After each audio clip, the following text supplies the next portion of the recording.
Assalamualaikum warahmatullahi wabarakatuh. Perkenalkan, nama saya Muhammad Farhan Faki dari APN 3B. Di sini saya akan menjelaskan tentang pemerintahan daerah negara Belanda. Belanda adalah sebuah negara yang berada di benua Eropa. Negara dengan ibu kota Amsterdam ini berbatasan dengan daratan Jerman di bagian timur. Kemudian, negara Belgia di bagian selatan dan berbatasan dengan Laut Utara di bagian utara. Belanda merupakan negara yang konstitusional. Hal ini disebabkan oleh politik dan pemerintahannya. Memiliki sifat seperti usaha yang dijalankan untuk mencapai mufakat bersama dalam urusan yang penting, termasuk komunitas politik ataupun masyarakat secara keseluruhan. Bentuk pemerintahan negara Belanda merupakan monarki konstitusional, seperti halnya bentuk pemerintahan negara Kamboja. Peresmian tersebut didasarkan pada konstitusi tahun 1814. Di sisi lain, Belanda juga menerapkan contoh demokrasi parlementer semenjak tahun 1848. Artinya adalah kedudukan raja atau ratu didaulat sebagai kepala negara. Kemudian kepala pemerintahannya adalah Perdana Menteri. Adapun kepala negara Belanda adalah Raja William Alexander yang telah menjabat semenjak tahun 2013. Raja memiliki tugas untuk menjalankan pemerintahan nasional, namun keputusannya dibuat oleh parlemen. Perdana Menteri Belanda bertindak sebagai pemimpin kabinet yang beranggotakan oleh sekretaris negara dan para menteri lainnya. Adapun sistem pemerintahannya yang diterapkan adalah sistem parlementer. Artinya adalah parlemen memiliki kekuasaan dalam pengambilan suatu keputusan. Parlemen di Belanda terdiri atas DPR dan Senat. DPR bersama kabinet memiliki tugas untuk merancang undang-undang serta mengawasi berjalannya undang-undang. Di sisi lain, Senat memiliki tugas untuk mengawasi kinerja DPR. Sistem politik di berbagai negara tentunya berbeda-beda. Begitu juga dengan Belanda yang menerapkan sistem politik multipartai, di mana setiap 4 tahun sekali diadakan pemilihan untuk anggota parlemen yang baru. Baik, selanjutnya adalah bentuk negara. Sesuai dengan konstitusi yang muncul pada tahun 1814, Belanda merupakan contoh negara kesatuan pada monarki konstitusional yang baru atau modern. Biasanya akan menerapkan konsep trias politika atau politik, 3 serangkai. Maksudnya di sini adalah raja hanya berdudukan sebagai ketua simbolis dari cabang eksekutif. Ratu Belanda merupakan lembaga persatuan Belanda. Ratu akan terikat oleh konstitusi dan fungsinya kebanyakan memiliki sifat seremonial.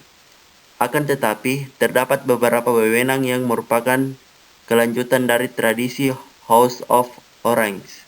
Dalam tradisi tersebut, Ratu akan menunjukkan formasi yang nantinya akan membentuk Dewan Menteri setelah terlaksananya pemilihan umum. Di negara Belanda, pemerintahan pada dasarnya tersusun atas 3 institusi utama, yaitu Ratu, Parlemen, serta Dewan Menteri. Tugas dari Dewan Menteri adalah melakukan perencanaan dan melaksanakan macam-macam kebijakan publik.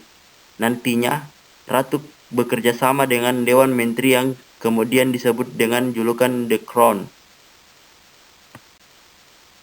Sistem pemerintahan adalah sebuah tatanan yang utuh dan terdiri atas berbagai macam struktur pemerintahan di mana masing-masing komponen akan bekerja saling mempengaruhi untuk mencapai tujuan dan fungsi pemerintahan negara tersebut. Secara garis besar, struktur lembaga negara terdiri atas lembaga-lembaga negara seperti lembaga eksekutif, yudikatif, dan legislatif. Sesuai dengan bentuk pemerintahan negara Belanda, berupa kerajaan dan sistem pemerintahannya yang berupa sistem parlementer. Dalam tata negaranya, secara resmi raja atau ratu adalah pengikat dari struktur pemerintahan dari legislatif, eksekutif, serta yudikatif. Nah, Selanjutnya, saya akan menjelaskan apa itu eksekutif, legislatif, dan yudikatif. Eksekutif, pada kekuasaan eksekutif sesuai dengan undang-undang yang dijalankan di Belanda, maka contoh kekuasaan eksekutif berada di tangan raja atau ratu. Pada dasarnya, keputusan raja atau ratu tidak dapat diganggu-gugat.